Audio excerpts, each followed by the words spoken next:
السلام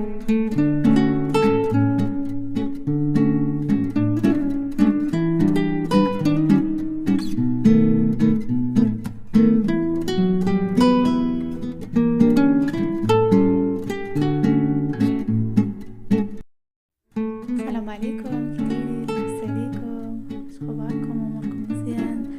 غادي مع رمضان بالصحه والسلامه ان شاء الله وطول العمر وصيام مقبول ان شاء الله يا ربي. اليوم ان شاء الله نحضر معكم واحد العصير اللي كيجي اقتصادي وسهل في نفس الوقت، مكونات متواجده في كل بيت ان شاء الله، وصحي ومنعش في نفس الوقت. خليكم معايا ما تشوفوا حتى تعرفوا جميع على المكونات وعلى طريقه التحضير. مكونات عن شرح راسهم، كل شيء واضح في الصور، يعني صحي واقتصادي في رمضان، فرجة ممتعة. انا درت نعناع كيجي منعش في العصير، كيعطي واحد النكهه اللي سبيسيال. وهذا الخس الا كان متواجد مزيان، ما كانش مبلاش ماشي بالضروره، ولكن حتى هو صحي وزوين خاصة الناس اللي كيديروا الريجيم.